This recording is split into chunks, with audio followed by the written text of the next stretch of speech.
তুফানের শাকিব নাবিলা জুটি আবারও যদি পর্দায় কামব্যাক করে বিষয়টি কেমন হবে বলুন তো। আপনারা এখন স্ক্রিনে একটি ছবি দেখতে পাচ্ছেন, এই ছবিটার দিকে খেয়াল করে দেখুন তো তাদের দুজনকে কতটা মানায়।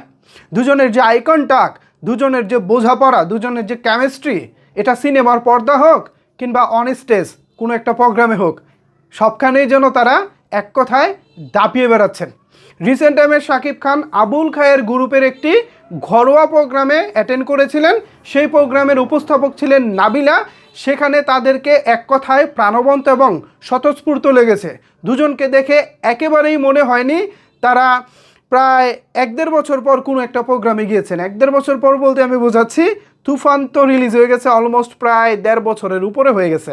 সো 1.5 বছর আগে শাকিব খান নাবিলা অন স্টেজ বলি বা অন স্টেজ বলতে ওই তুফানের যেই প্রেস মিটগুলো ছিল, সংবাদ সম্মেলনগুলো, সেগুলোকে বলতেছি, সেই প্রোগ্রামগুলো ছিল এবং শুটিং সেটে তো ছিলই তারা দুজন। শান্ত এবং নাবিলার চরিত্রটা কি যেন দোলা নাকি কি একটা চরিত্র ছিল, আমার এই মুহূর্তে মনে পড়ছে না নাবিলার চরিত্রটার নাম।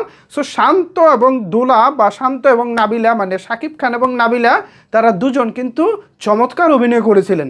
একটা সময় গিয়ে শান্তর প্রতি নাবিলার যে প্রেমটা ছিল, মানে শাকিব খানের প্রতি নাবিলার যে প্রেমটা ছিল, সেই প্রেমটা কিন্তু দর্শকরাও কানেক্ট করে নিয়েছিল। একের পর এক ব্যর্থ হচ্ছিলেন শান্ত, সিনেমায় চান্স পাচ্ছিলেন কিন্তু তার সিনগুলো কেটে ফেলে দেওয়া হচ্ছিল। সেই আবেগটা নিয়ে শান্ত আসলে যখন সুইসাইড করতে যায়, ঠিক ওই মুহূর্তগুলোর আগে শান্ত এবং নাবিলার যে প্রেমের গল্পটা ছিল, এটা কিন্তু আমাদেরকে খুব টাচ করেছিল। তবে গল্পের একটা পর্যায়ে গিয়ে নাবিলাকে একেবারে নাই করে দেওয়া হয়, একটা পর্যায়ে গিয়ে নাবিলাকে খুব একটা দেখানোই হয়নি। আমি মনে করি এই চরিত্রটার প্রতি রায়হান রাফি তখন অবিচার করেছিল। তাকে অন্তত পুরো সিনেমায় তাকে গুরুত্ব দেওয়া উচিত ছিল। মাঝখান দিয়ে শাকিব খান একেবারে নাই হয়ে গেছে, অথচ নাবিলা আসলে তাকে খুঁজতেছে না বা তাকে দেখাচ্ছে না।